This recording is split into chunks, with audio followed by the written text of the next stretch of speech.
ताज़ा खबरों के लिए कोणार्क न्यूज़ को सब्सक्राइब करें और बेल आइकन ज़रूर दबाएं। अपना शहर, अपनी बातें, अपना शहर, अपनी बातें, सुबह शाम हर रोज आपके लिए लाते, हम आपके लिए लाते। कहीं पे चोरी, कहीं पे डाका, ब्रेकिंग न्यूज में बगुन टाका, मंत्री मौजी पाड़े का काका, न्यूज अपनी चटपटा पटाका, पटा पटाखा, पटा पटाखा। खबर दर खबर पहुँचे आपके घर, देखे न्यूज ये पूरा शहर। News, reviews and interviews, fresh and hot, without excuse. Without excuse, without excuse. So tune in, keep watching. पूरे शहर की बातें, अपना शहर, अपनी बातें, अपना शहर, अपनी बातें, सुबह शाम हर रोज आपके लिए लाते, हम आपके लिए लाते। कोणार्क, अपना शहर, अपनी बातें। नमस्कार, मेरा नाम है अजय ब्यूसारे और आप देखना शुरू कर चुके हैं कोणार्क अपना शहर अपनी बातें। आइए नजर डालते हैं आज की कुछ खास खबरों की ओर। कोणार्क, अपना शहर, अपनी बात। उल्लासनगर महानगर पालिका देश की पहली महानगर पालिका है जिसने थैलेसीमिया ग्रसित बच्चों को अनुदान देकर सहायता की है। इसी विषय में अधिक जानकारी लेते हैं नगर सेवक राजू जग्यासी से।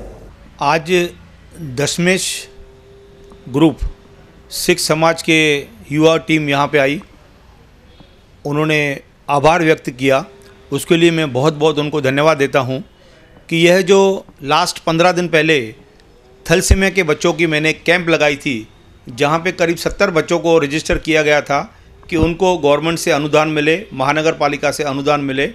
मुझे आप सभी को ये बताते हुए बहुत ही हर्ष हो रहा है कि पूरे महाराष्ट्र में उल्लासनगर ऐसी पहली कॉरपोरेशन हुई जिन्होंने दिवाली के पहले धनतेरस के दिन उन सभी बच्चों के जो थैलेसीमिया के बच्चे हैं उनके खाते में 6,000 रुपये गए, उन्हें पहली किस्त मिली और यह अमाउंट 12,000 साल के उनको लाइफ लॉन्ग मिलता रहेगा।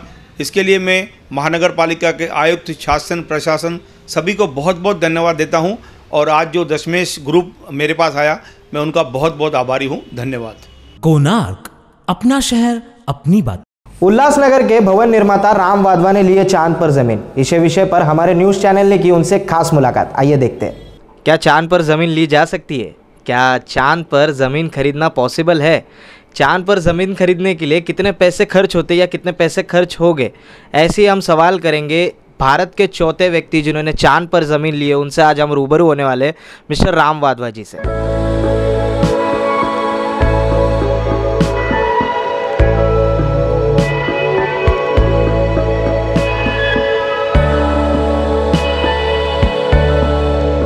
सर, फर्स्ट ऑफ ऑल आपको कॉन्ग्रेचुलेशन। सर, चांद पे जो आपने ज़मीन खरीदी है उसकी ओवरऑल प्रोसीजर क्या है और किस तरीके से खरीदी है? देखिए, 2018 में मैंने इस बात की प्रेरणा ली थी कि सुशांत सिंह राजपूत जो एक्टर है उन्होंने चांद पे ज़मीन खरीदी है। हाल ही में कुछ महीने पहले जब उन्होंने आत्महत्या की थी, उनका जो सुसाइड हुआ था कंट्रोवर्शियल, उसमें भी एक आर्टिकल छपा था कि सुशांत सिंह राजपूत जो है वो बॉलीवुड से ऐसे पहले सितारे थे जिन्होंने चांद पे ज़मीन खरीदी हुई है। इसके अलावा जो किंग माने जाते हैं बॉलीवुड के, शाहरुख खान, उनकी भी चांद पे ज़मीन है। ऐसे 2 लोगों का मुझे पता चला था। सुशांत सिंह के हत्या के बाद जो उनके अच्छे अच्छे काम किए गए थे उनके द्वारा, वो सारे मीडिया में प्रकाशित होने लगे और लोग जो है वो अपना दुख उसकी तरफ व्यक्त करने लगे थे। उसी चीज़ की प्रेरणा लेते हुए, सुशांत सिंह जी की प्रेरणा लेते हुए मैंने भी एक निर्णय किया कि चांद पे ज़मीन मुझे भी लेना है और ये बात मैंने ठान ली। इसके बाद हमने पूरा स्टडी किया, इसको पूरा सर्च किया। उसके बाद हमें पता चला कि जयपुर की एक फर्म है जो लूनार लैंड रिकॉर्ड, यूएस की जो एजेंसी है उसके साथ टाई अप किया हुआ है, जिसे चांद पे ज़मीन बेचने के अधिकार दिए हुए हैं यूनाइटेड नेशंस की तरफ से। वो कंपनी से संपर्क में आने के बाद उनके जो भी डॉक्यूमेंटेशंस थे, यहाँ से आरबीआई के ज़रिए फॉरेन रेमिटेंस वगैरह करना, वो सब हमने पूरे किए और फाइनली जाके कड़ी मुशक्क़त काफ़ी महीनों के बाद में मुझे ये जगह जो है लूनार लैंड रिकॉर्ड में ऑफिशियली मेरा नाम डाल करके अलॉट की गई है। सर आपने जिस एजेंसी का नाम लिया, क्या एजेंसी ने और भी कुछ व्यक्तियों को या कुछ पर्सन्स को ये ज़मीन अलॉट की हुई है? ऑफ कोर्स ये देखिए, जो एजेंसी है ये तो इन्होंने तो काफ़ी लोगों को बेचा होगा, लेकिन जब हम सर्च ले रहे हैं गूगल पे, तो गूगल पे सिर्फ 3 ही नाम आगे आ रहे हैं। एक आ रहा है शाहरुख खान का, एक सुशांत सिंह राजपूत जी का, और तीसरा एक आगरा के व्यक्ति है उनका नाम आ रहा है। चौथा नाम आप देखे जाएंगे तो वो मैं अपना चौथा नाम क्लेम कर रहा हूँ, लेकिन हो सकता है कि अनेक लोग हो, लेकिन ऑन रिकॉर्ड चौथा मैं हूँ, तो मैं उसको as a 4th person claim कर रहा हूँ भारत का। सर उस एजेंसी ने आपको मतलब और क्या क्या चीज़ें दी है, जिस तरीके से आप मतलब चांद को देख सकते हैं, आपकी ज़मीन को देख सकते हैं, ऐसी कुछ चीज़ें आपको प्रोवाइड की गई है? देखिए, मुझे सबसे पहले तो जो इम्पोर्टेंट डॉक्यूमेंट रहता है, जैसा कि मून डीड, जैसा हम कोई प्रॉपर्टी लेते हैं तो यहाँ सेल डीड होती है, वहाँ मून डीड होती है। मून डीड जो है वो तकरीबन 43,000 स्क्वायर फीट की मेरे नाम पे अलॉटेड है। उसके साथ साथ उन्होंने वहाँ के मैप्स हमको दिए हैं, वहाँ की लोकेशन हमको पूरी दिखाई गई है। उसके बाद उनके और भी डॉक्यूमेंटेशन सर्टिफिकेट्स जो है वो सारे प्रॉपर्टी रिलेटेड डॉक्यूमेंट्स वो हमको दिए गए।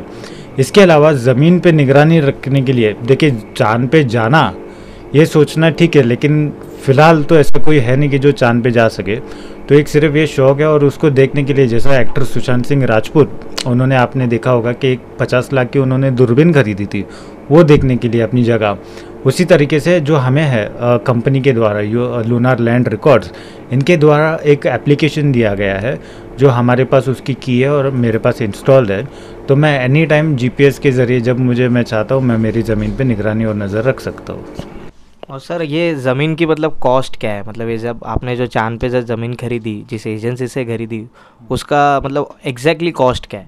देखिए, चांद पे ज़मीन जो मैंने खरीदी है, जो चांद पे मुझे अलॉट की गई है, ये एक शौक़ से मैंने लिया हुआ है। ये मुझे एक शौक़ था, सुशांत सिंह राजपूत, उनको मैं इंस्पायर करता था, उनका मैं एडमायर करता था उनको, उन्हीं से इंस्पिरेशन लेकर के उन्होंने शौक़ के लिए ख़रीदी हुई थी, क्योंकि उनको भी पता था चांद पे कभी जा तो नहीं सकते, सिर्फ देख सकते, और सिर्फ एक शौक़ रहता है, तो शौक़ के लिए मैंने ये ज़मीन खरीदी है।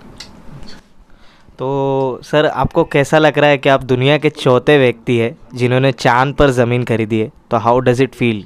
देखिए, बहुत मुझे तो गर्व होता है कि हमारे देश से, जैसे मैंने ये जो काम किया है, चांद पे ज़मीन लेना, लूनार लैंड रिकॉर्ड UN में जो है अपना नाम लिखवाना, दर्ज करवाना, तो ये तो मेरे लिए गर्व की बात है।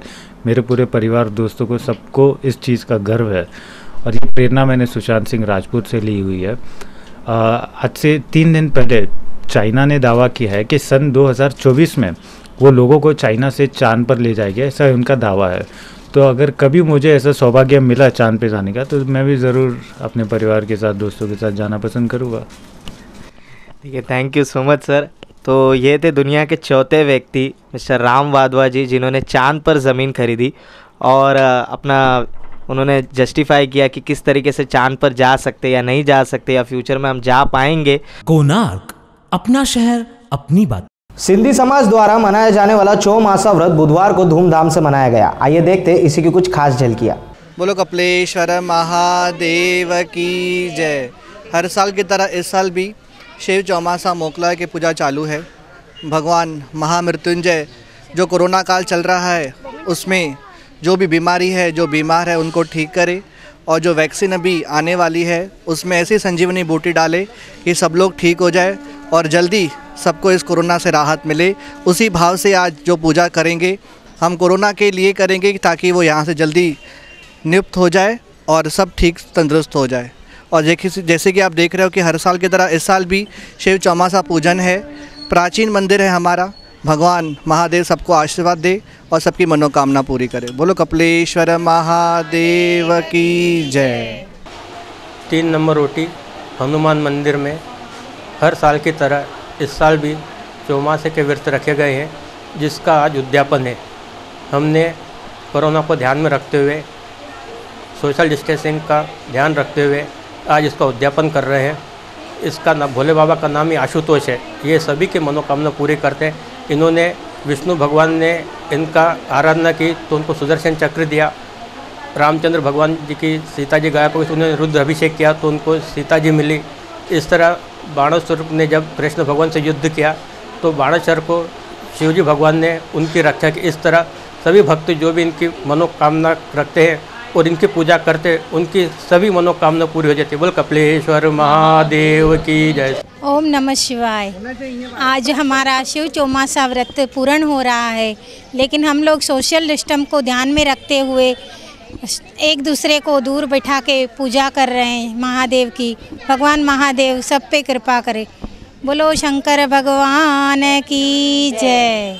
जय सदाशिव। जंहिं बि सदाशिव जा विर्त रखिया आहिनि मनशा वाचा, इन जो नालो ई मनशा वाचा आहे। सिक ऐं प्रेम भावना सां जंहिं जंहिं विर्त रखिया आहिनि उन्हनि जी हर काई मनोकामना पूरी कंदो आहे। सदाशिव भोले भंडारी अहिड़ो आहे, घर में अन्न पाणी आहे भरपूर भंडार कंदो आहे, बचन खे सुठी सुमत ॾींदो आहे। जंहिं जंहिं बि औरत हिन जा विर्त रखिया आहिनि उन जो नालो ई मनशा वाचा आहे। जय सदाशिव मनशा वाचा की जय। चौमासे वाले भगवान की जय। जय सदाशिव भोले भंडारी की जय। कोणार्क, अपना शहर अपनी बात। पैनल नंबर 6 के कुछ कामों का जायजा लिया हमारे प्रतिनिधि कुणाल कपूर ने। आइए दिखाते हैं आपको भी इसकी कुछ झलकियां। कितने दिन से काम बंद है वैसे गटर का? दिवाली के 10-12 दिन से। अच्छा, अभी काम मतलब चालू करने के लिए बोला कि ऐसी है, ये कब से पड़ा ही ऐसे ही?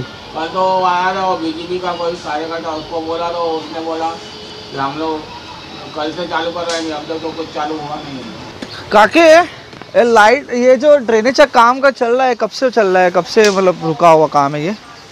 आपके दुकान के ठीक बाहर है। 20 दिन होने आ गया। 20 दिन होने आया। 20 दिन होने आ गया। ऐसे ही खोल के गए, बोले कि भाई बनाएंगे। दिवाली के पहले ही बोला था बनाएंगे, अभी तक बनाया है नहीं। कल भी बोल के गए थे कल से काम चालू करेंगे, अभी तक किया नहीं है।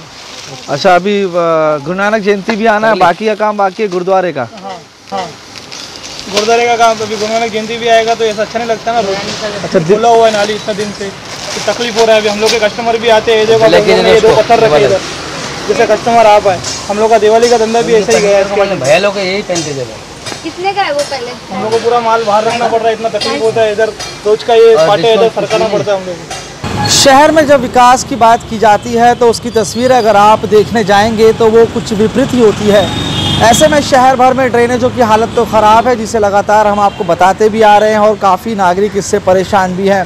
शहर के कई इलाकों में आप देखते होंगे किस प्रकार से ड्रेनेज के जो हालात हैं वो बरसात के समय में जो है एक मुसीबत का बड़ा कारण बनते हैं, तो अन्य मौसम में भी ये लोगों को राहत नहीं देते। ऐसे में शहर के प्रमुख जगहों पर आपने ड्रेनेजों की हालत देखी होगी, लेकिन जो पैनलों में जो कि वार्ड में जो कि नगर सेवक काम कराते हैं वहाँ पर भी जो है ये दिक्कतें देखने को मिलती है। यहाँ पर दिक्कतें ये होती है कि जो कॉन्ट्रैक्ट दिए जाते हैं कॉन्ट्रैक्टर को, तो वो जो है काम में देरी करता है, जिसके वजह से लंबे समय तक जो है ये काम धीमी गति से चलता है। और जब काम किया जाता है और उसके बाद जब इसको थोड़े समय के बाद देखा जाता है तो इसमें लो क्वालिटी के मटेरियल का इस्तेमाल किया जाता है, जो कि ज़्यादा समय तक नहीं टिकता।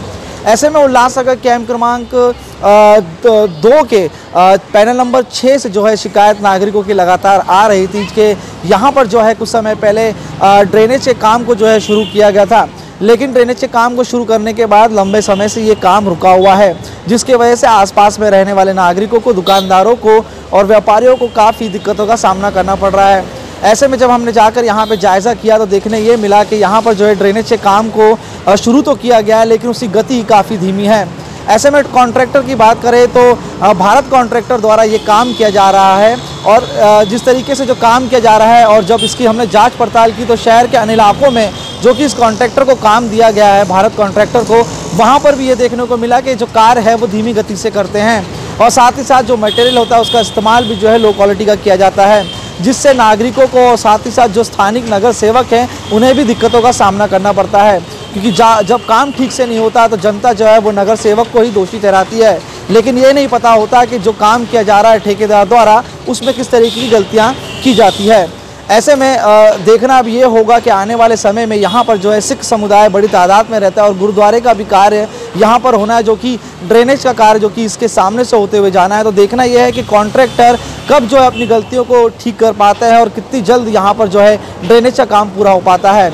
ऐसे में प्रशासन को भी ये ध्यान देना चाहिए कि जो कॉन्ट्रैक्टरों को जो काम दिया जाता है उस पर जो है नज़र रखी जाए, क्योंकि शहर भर में ऐसे कई काम किए जाते हैं जिस पर ठीक तरीके से सर्वे नहीं किया जाता प्रशासन द्वारा, और जो है ये आगे चल के मुसीबत का कारण बनते हैं। बहरहाल अब देखना यह है कि पैनल नंबर 6 में, जो कि खेमानी बाजार से होते हुए रास्ता जो जाता है, यहाँ पर ड्रेनेज का काम लंबे समय से रुका हुआ है, तो ये कार्य कितनी जल्दी पूरा हो पाता है, वरना आने वाले समय में यहाँ के नागरिकों को दिक्कतों का सामना करना पड़ सकता है। कोणार्क, अपना शहर अपनी बात। केबी रोड पेट्रोल पंप पर स्थितियां ऐसी है कि सुधरने का नाम ही नहीं ले रही है। ऐसी ऐतिहासिक तालाब के बारे में तो क्या कहें, इसी विषय पर देखते हैं खास रिपोर्ट।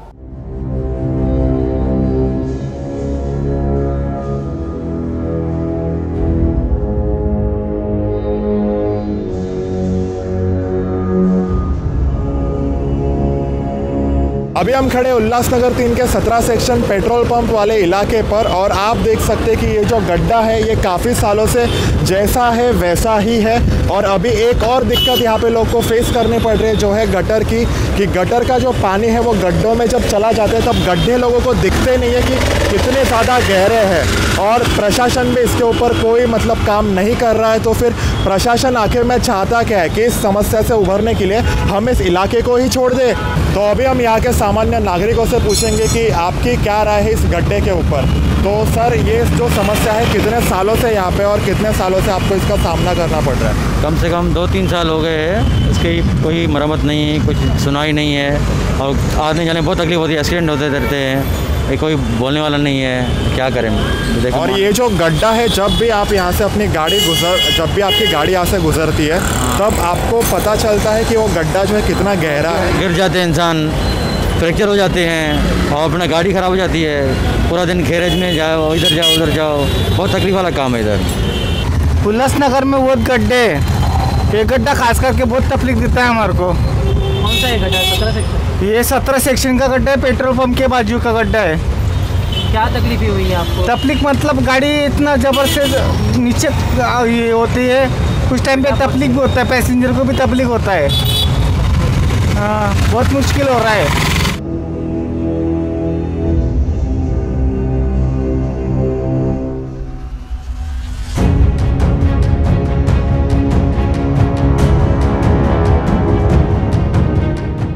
कोणार्क, अपना शहर अपनी बात। कल्याणपुर के नांदीवली हाजी मलंग रोड पर वैष्णवी ज्वेलर्स नाम के एक दुकान पर डकैतों ने रिवॉल्वर की नोक पर डाली डकैती। आइए देखते पूरी खबर। दिन दहाड़े कल्याण के एक ज्वेलरी शॉप में चोरों ने डाला डाका। कल्याण के ज्वेलरी शॉप को 3 चोरों ने लूटा। यह पूरी घटना शॉप में लगे सीसीटीवी में कैद हो गई है। हालांकि पुलिस ने एक चोर को पकड़ लिया है और बाकी चोरों की तलाश कर रही है। पुलिस के मुताबिक उन चोरों ने 30 तोला सोना और 1.5 लाख कैश लूटा है। शॉप के मालिक किशन यमराज ने बताया कि कल्याण पूर्व के नांदीवली क्षेत्र में स्थित उनकी दुकान वैष्णवी ज्वेलर्स पर दोपहर 3:30 बजे चोरों ने हमला किया। हालांकि 2 आरोपी अब भी फरार हैं। इस मामले की जांच कोलसावाड़ी पुलिस कर रही है और पुलिस का दावा है कि बाकी के 2 चोर जल्द ही पकड़े जाएंगे। दुकान के मालिक इस घटना में काफी जख्मी हुए हैं और उन्हें निजी अस्पताल में भर्ती कराया गया है। कोणार्क, अपना शहर अपनी बात। दिवाली पर कुछ लोग बेडशीट बेचने के बहाने सोसाइटियों में डकैती करते हैं। ऐसी सूचना हमें मिली है, इसलिए आप भी रहे सावधान।